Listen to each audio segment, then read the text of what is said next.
Hubungan mantan suami istri Ruben Onsu dan Sarwenda memang bagai api dalam sekam. Tanpa disadari, ada bahaya yang tersembunyi dan terus menjalar liar. Entah di mana ujungnya. Ya, Ruben dan Sarwenda sama-sama speak up lewat jalur masing-masing. Satu buka suara di podcast, satu lagi memilih merespon lewat kuasa hukum. Sarwenda berurai air mata mencurahkan isi hatinya.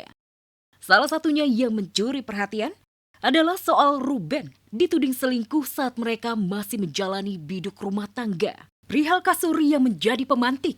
Barang tersebut sebenarnya hasil kerjasama dalam bentuk endorse. Ruben unggah konten ceramah mengenai ciri-ciri orang munafik yang suka berbohong dan tidak amanah. Buktikan kalau memang Ruben selingkuh. Emangnya sekarang ada nih ceritanya Ruben itu setelah bercerai terus dekat dengan orang lain. Kan kemarin kita sudah bilang, Ruben itu juga salah satu endorse tempat tidur, kasur. Kita ini kan persoalannya kan mengenai masalah anak. Anak yang tidak bisa berkumpul bersama Ruben. Kok larinya ke selingkuh, dugaan selingkuh.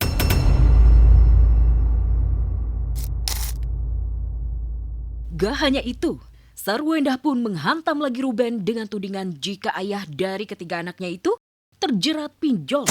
Dan pihak Ruben pun menantang balik Sarwenda dengan meminta bukti yang sah. Buktikan aja kalau memang Ruben ada pinjol. Doakan semuanya baik-baik dan berjalan dengan lancar.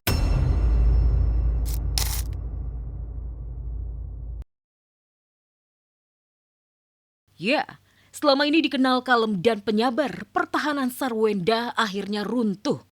Akibat gak kuat terus-terusan dihujat tuduhan soal nafkah 200 juta dari Ruben Onsu. Wenda mengaku demi harga diri, lelah dibanding-bandingkan dan demi kehidupan anak-anak yang harus ia jaga. Saya pastinya maunya yang terbaik buat anak-anak saya. Klarifikasi dari Sarwenda pun dinilai warganet adalah upaya untuk memperebut simpati publik jelang sidang mediasi yang akan digelar pada Rabu, 6 Agustus pekan depan. Benarkah demikian? Di lain sisi, pihak Ruben menjawab tuduhan Sarwenda tentang tidak pernah bertengkar di depan anak-anak. Namun bukti yang ada sebaliknya. Video lama pun viral, memperlihatkan Sarwenda dan Ruben terlihat cekcok besar di dalam rumah yang berisi anak-anak mereka. Di depan anak-anak. Jadi anak-anak tidak pernah melihat dan mendengar, kan begitu. Makanya ditunjukkan pada waktu pernikahan. Dengan kondisi seperti ini, satu rumah turun semua. Gua percaya ya ketika lo buka aib orang lain ya lo juga ditutup juga aibnya.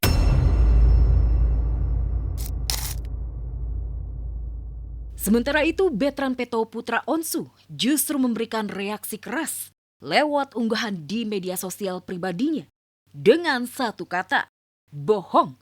Seolah kata tersebut ditujukan pada Bunda Sarwenda. Ya, konflik perebutan hak asuh anak dan masalah finansial yang awalnya coba diredam, justru kini menjadi konsumsi publik akibat aksi saling klaim dan bantah, baik dari Ruben maupun dari Sarwenda. Ini mah bukan ngidam kalau kata Abu mah ya. Doyan.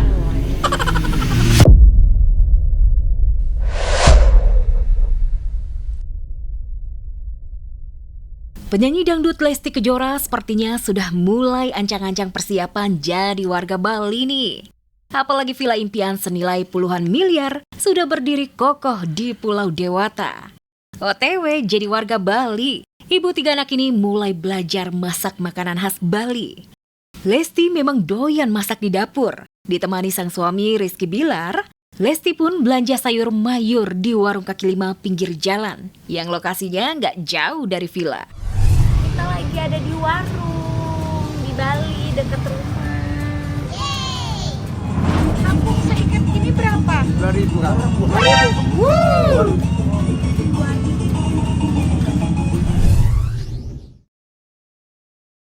Selain kangkung dan bayam, Lesti tak lupa membeli cabai, bawang, tomat, bumbu dapur, serta tempe dan kerupuk. Tomatnya harus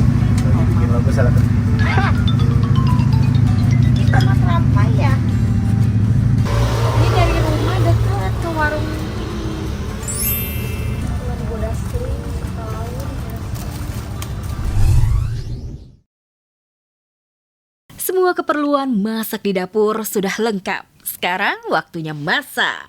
Kira-kira Lesti dan Bilar bakal masak apa ya? Menu khas Bali atau malah masak masakan Sunda? Secara Lesti memang jago masak makanan khas Sunda. Seblak, bala-bala, nasi liwet, sayur asem.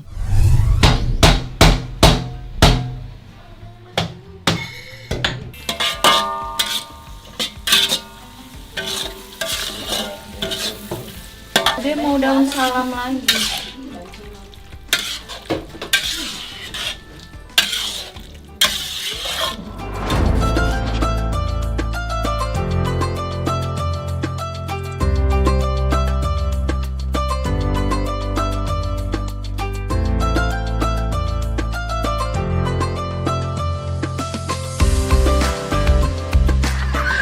Ini lu pernah masak?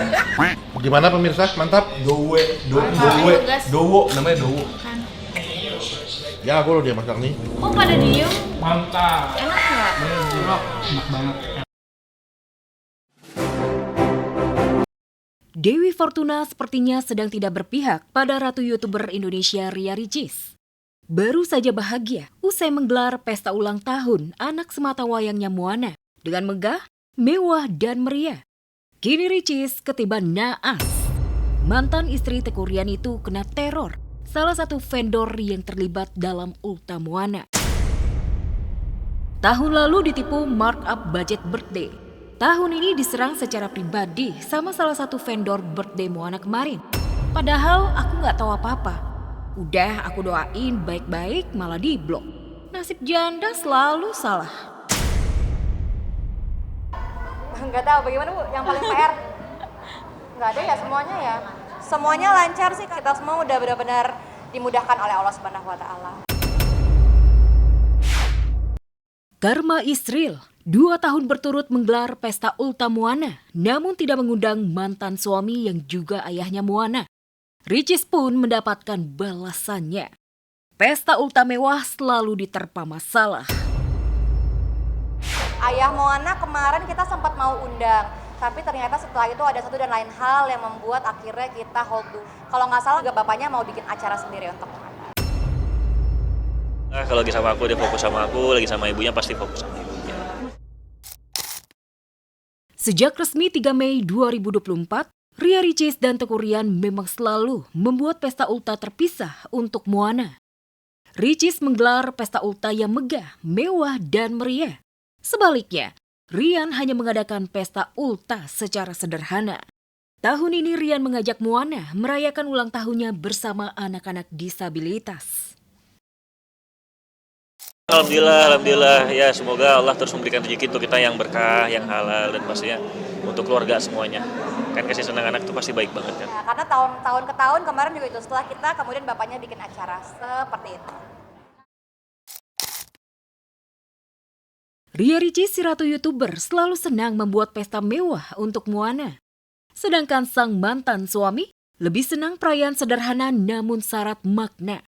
Gaya sederhana Rian itu justru mendatangkan nyinyiran dan cibiran dari warganet.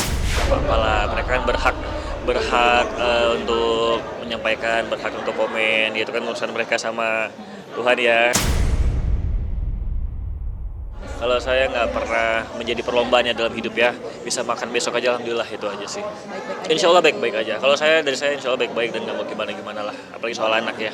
Nggak apa-apa banget, justru kita sebagai orang tua senang banget karena alhamdulillah mudah-mudahan Moana nggak kekurangan kasih sayang dari orang tuanya dan itu membuat kita saling tolong-menolong satu sama lain untuk mengurus anak dengan pola asuh yang berbeda.